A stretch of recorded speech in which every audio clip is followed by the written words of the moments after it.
ان لوگوں نے ہماری ساری گاڑیوں کو اڑا دیا تھا۔ میں آہستہ آہستہ ان کی طرف جا رہا تھا۔ وہ 2 لوگ تھے۔ میں نے ایک جمپ مارا اور سیدھا ان کے پاس پہنچ گیا۔ اس سے پہلے کہ وہ مجھ پر حملہ کرنے کی کوشش کرتے، میں نے دونوں کو نوک آؤٹ کر چکا تھا۔ فائرنگ رک چکی تھی۔ میں نے سامنے دیکھا تو گارڈ مخالفین کو قابو پا چکے تھے۔ میرے ساتھ کے اور بھی لوگ آ گئے تھے اور ساتھ بہت سی گاڑیاں بھی آ گئیں، جس میں بہت سے پولیس کی گاڑیاں تھیں، اور ساتھ شیر خان کے لوگ بھی پہنچ چکے تھے۔ شیر خان نے آتے ہی بولا، آپ ٹھیک ہے نا؟ میں بولا، مجھے کچھ نہیں ہوا، البتہ میرے کافی گارڈز مارے گئے ہیں۔ میں نے کہا، پتہ نہیں۔ تو شیر خان بولا، یہ سب آپ مجھ پر چھوڑ دیں، میں پتہ کر لوں گا اور آپ کے دشمنوں کو وہ سزا دوں گا کہ ان کی روح بھی کانپے گی۔ میں بہت اداس تھا کیونکہ یہ سب میری وجہ سے ہوا تھا اور وہ لوگ میرے لیے آئے تھے، لیکن ان کا نشانہ میرے گارڈ بن گئے۔ پولیس نے اپنی کارروائی کی تو میں شیر خان کے ساتھ حویلی پہنچا۔ بہت بڑا قافلہ تھا جس میں میرے لوگ بھی تھے اور شیر خان کے لوگ بھی تھے۔ سب ڈیرے پر پہنچے۔ سب کو بھول چکی تھی کہ مجھ پر حملہ ہوا ہے۔ گاؤں کے سب لوگ غصے میں تھے کیونکہ یہ سردار پر حملہ تھا، اور سردار پر حملہ سب پر حملہ سمجھا جاتا تھا۔ جو قیدی پکڑے گئے تھے ان کو گھسیٹ کر باہر لایا گیا۔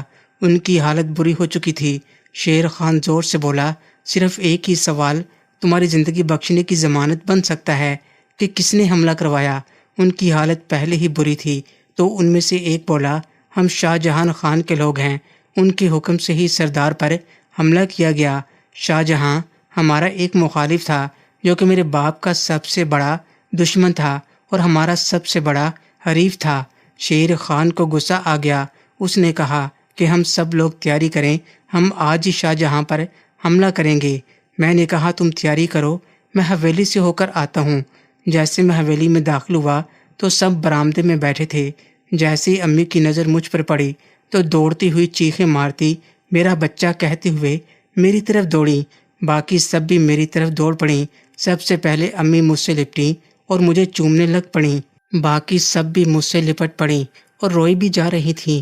میں نے سب کو خاموش کروایا کہ میں زندہ ہوں اور ٹھیک ٹھاک ہوں۔ ان سے ملنے کے بعد میں اپنے کمرے میں آیا اور ایک جست لباس پہنا کیونکہ میں دعوت پر گیا تھا تو دعوتوں والا لباس پہنا تھا۔ میرے پیچھے پیچھے چھوٹی ماں آ گئیں۔ بولی، تمہارے ابو وہاں بہت پریشان ہیں، اور بولی مجھ جیسے ہی پہلی فلائٹ ملے گی واپس آ جائیں گے۔ میں کمرے سے باہر نکلا تو سب بہنیں کھڑی تھیں۔ بولی، بھائی پلیز اپنا خیال رکھنا، اور فری بولی، فکر نہ کرو، میرا بھائی شیر ہے، ان کی بینڈ بجا دے گا۔ میں قافلہ لے کر شاہ جہاں کے یہاں پہنچا۔ اس سے پوچھا، تم نے مجھ پر حملہ کیوں کیا؟ اس نے کہا، میں نے آپ پر حملہ نہیں کروایا، میرا چھوٹا بیٹا دلبر خان جو کہ باغی ہے اس نے کروایا۔ میں نے کہا، ٹھیک ہے، اس کا فیصلہ اب پنچایت کے ذریعے ہوگا کہ تم لوگوں کو کیا کرنا ہے۔ ہم لوگوں نے ادھر ہی پنچایت لگا لی اور فیصلہ کیا کہ دلبر خان نے 2 بار حملہ کیا ہے تو 2 دفعہ کا خون بہا ادا کیا جائے، جس میں شاہ جہان اپنی 2 بیٹیاں اور 10 مربع زمین سردار آفتاب کو دینے کا پابند ہوگا۔ ان کی بیٹیاں سردار آفتاب خان کی خدمت گار اور ہمیشہ کے لیے غلام بن کر رہیں گی، اور وہ اپنی بیٹیاں واپس لینے کا مجاز نہ ہوگا۔